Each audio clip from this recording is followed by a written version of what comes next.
సంఖ్యాశాస్త్రంలో 9వ అంకెను బ్రహ్మ సంఖ్య అని ఎందుకు అంటారు? దానికి అంత ప్రాముఖ్యత ఎందుకు? అసలు 9వ అంకె గొప్పదని అంటారు ఎందుకు చూద్దాం. 9వ సంఖ్యను బ్రహ్మ సంఖ్య అని, దైవ సంఖ్య అని, వృద్ధి సంఖ్య అని కూడా అంటారు. పురాణ సంఖ్య అని కూడా పేరుంది. ఈ 9వ సంఖ్య గొప్పదనం ఏంటో మనం తెలుసుకుందాం ఫ్రెండ్స్. ఈ వీడియో చివరి వరకు చూడండి. అలాగే మీ అభిప్రాయాలను కమెంట్స్ని తెలియచేయండి. మీరు ఏదైనా మీ ఇష్టం వచ్చిన సంఖ్యను తీసుకొని ఆ సంఖ్యను 9 చేత హెచ్చించండి. హెచ్చించిన ఫలితాన్ని మొత్తం కలిపి ఏక సంఖ్యను చేయండి. అలా చేస్తే 9 వస్తుంది. ఎలా అంటారా? చూడండి, నేను చెప్తున్నాను. 1 2 3 4 5 6 7 8 9 అనే అంకెలు వేసి ఇంటూ 9 ఈజ్ఈక్వల్ చేయండి. మీకు మొత్తం 1 1 1 1 1 1 1 0 1 మొత్తం అంకెలను కలిపి చూడండి, 9 అవుతుంది. ఇది ఎలా వచ్చిందంటారా? ఏ సంఖ్యనైతే మీరు వేశారో దానితో 9తో గుణిస్తే అంటే హెచ్చిస్తే మీకు ఈ సంఖ్య వస్తుంది. వచ్చిన తర్వాత మళ్ళా 1 + 1 + 1 + 1 అంటూ మళ్ళీ అవన్నీ కూడాలి, అంటే ప్లస్ చేయాలి. చేస్తే 9 వస్తుంది. ఈ విధంగా ఎంత చిన్న ఎంత పెద్ద సంఖ్యనైనా 9చే హెచ్చించాలి. ఇలాగే 9వ ఎక్కాన్ని అంటే టేబుల్ని కూడా పరీక్షిద్దాం. శేషాలు ఉంటాయి చూడండి, సున్నాలు, వాటిని కలిపి చూద్దాం. ఎగ్జాంపుల్, కృతయుగ సంవత్సరాలు 17,28,000 సంవత్సరాలు. ఇక త్రేతాయుగం సంవత్సరాలు 12,96,000. ఇక ద్వాపర యుగం 8,64,000. ఏ యుగపు సంవత్సరాలు కలిపినా 9 వస్తుంది. 4 యుగాలను కూడినా అంతే వస్తాయి.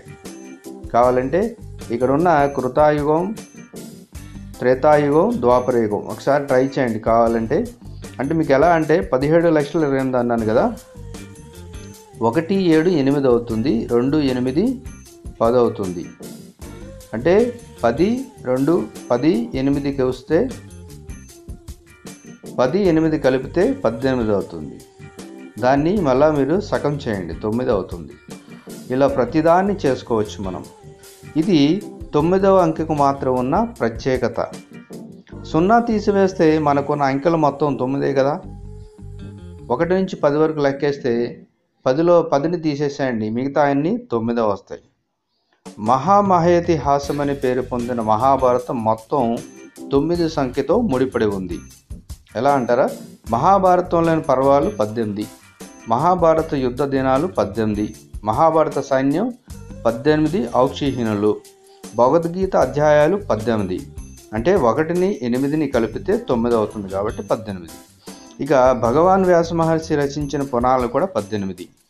1 నుండి 9 వరకు మొత్తం అంకెలు కూడితే 9 వస్తుంది. కావాలని ట్రై చేయండి మీరు కూడా. 1 నుండి 9 వరకు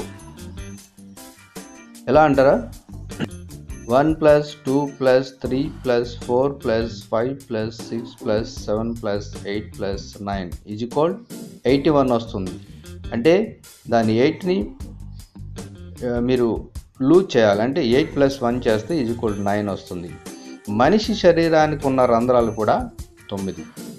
సర్పానికి తప్ప సృష్టిలోని ప్రతి ప్రాణికి 9 రంధ్రాలు ఉండాల్సిందే. ఇక సమయాన్ని, కాలాన్ని లెక్కేస్తే గంటకు 3.600 సెకండ్లు ఉంటాయి. దానికి కావాలని దాన్ని కూడా కూడండి. 3 + 6 + 0 + 0 9. అంటే 3 6 9 అని. ఇక రోజుకి 1.440 నిమిషాలు ఉంటుంది. అంటే 1 4 అంటే 1 + 4 + 4 + 0 9. అంటే 4 4 1 9 అయింది. చూసారా? నెలకు 720 గంటలు ఉంటాయి. దాన్ని కూడా కావాలంటే ట్రై చేయండి. సంవత్సరానికి 360 రోజులు ఉంటాయి. దాన్ని కూడా ట్రై చేయండి. 60 సంవత్సరాలకి 720 నెలలు ఉంటాయి. దాన్ని కూడా ట్రై చేయండి. 60 సంవత్సరాలకి 21,60,000 రోజులు ఉంటాయి. కావాలంటే ఇది కూడా ట్రై చేయండి. ఏది చేసినా కూడా 9 వస్తుంది. 9వ సంఖ్యను ప్రేమించేవారు 6వ సంఖ్యను ఇష్టపడరు, ఎందుకంటే రివర్స్లో ఉంటుంది కాబట్టి. 9 అనే అంకె మృత్యుంజయ సంఖ్యగా భావిస్తారు.